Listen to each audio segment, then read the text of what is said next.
G'day, this is Simon Webb with TourCouncil.com, and we're here to interview Rickie Fowler, one of the world's most exciting young golfers at the moment.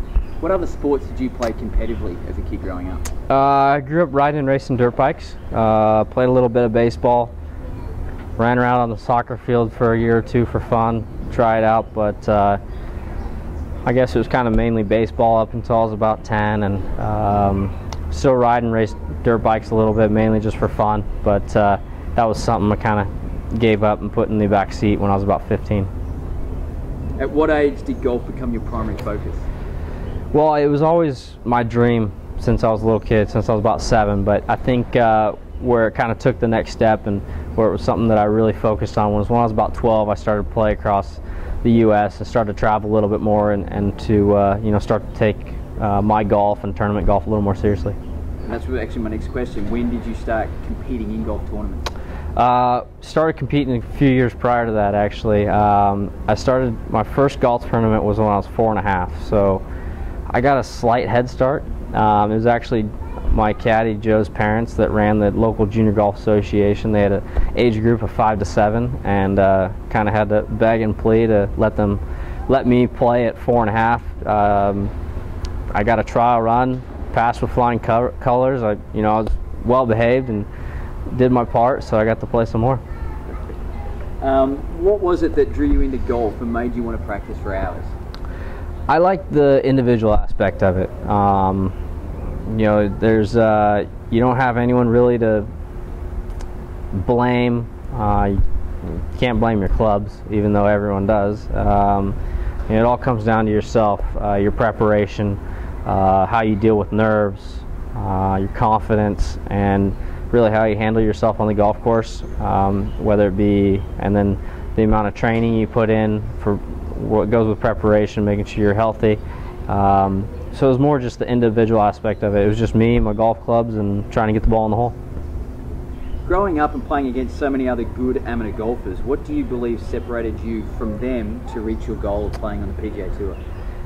I was always having fun. I never made the next step before I felt like I was ready. So I always felt comfortable with where I was at, but for the most part I think having fun and you know, enjoying yourself out on the course, whether it be practicing or playing in a tournament, definitely is key to you know, enjoying it for years and hopefully a lot longer to come. What do you see as your main strength in golf at the moment, and can you equate that talent to anything you did as a junior? Right now, my main strength in golf,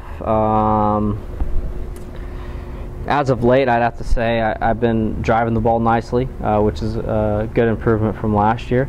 I feel like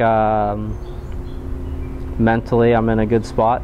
I know I see some guys out there that you know, get pretty down on themselves and tear themselves apart a bit, and you know, it can really kind of hinder the golf game. So always staying positive and trying to keep moving forward and not focus on anything in the past. And is that something you think you did well when you were a kid?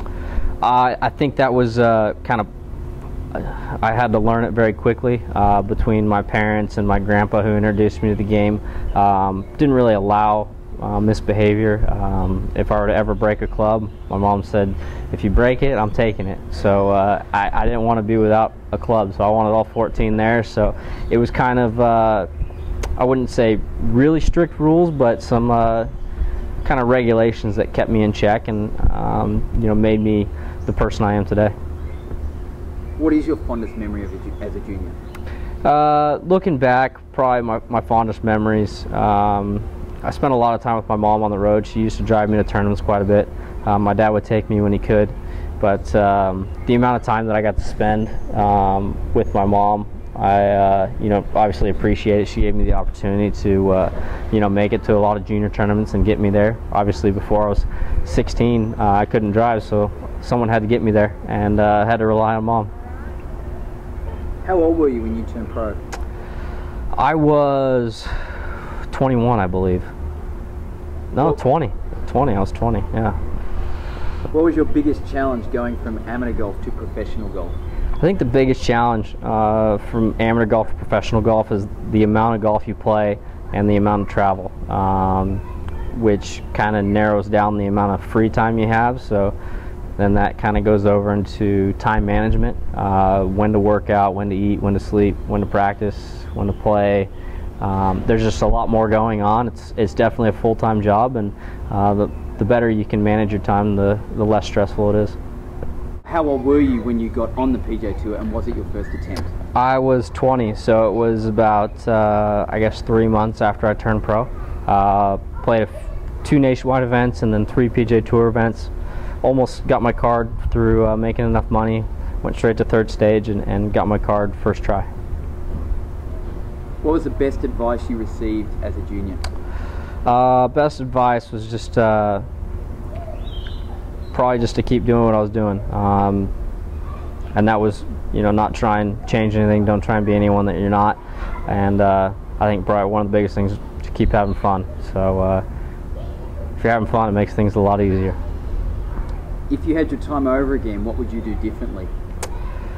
I really wouldn't change anything. I felt like obviously I'm in a great spot right now. I wouldn't change that. So the steps that I made from junior golf to amateur golf to college golf, I felt like I made them at the right times. I didn't take a step forward before I was ready. And you know, obviously the result is playing on the PGA Tour now. What advice would you recommend juniors to do to become better golfers? Well, obviously, you know, spending time working on their game, whether it's on the course, off the course, physically in the gym. But I still go back to having fun. You know, if you're not having fun, then you're forcing yourself to do something that you don't want to. So, you know, and obviously there's some tough times, whether it be in the gym and you don't want to work out, or on the course and you're having a rough day. It's just you got to find a way to you know, enjoy yourself. It's the best job in the world. If you can have fun doing it, then so be it. Perfect. Thanks for your time, Rickie. Yep.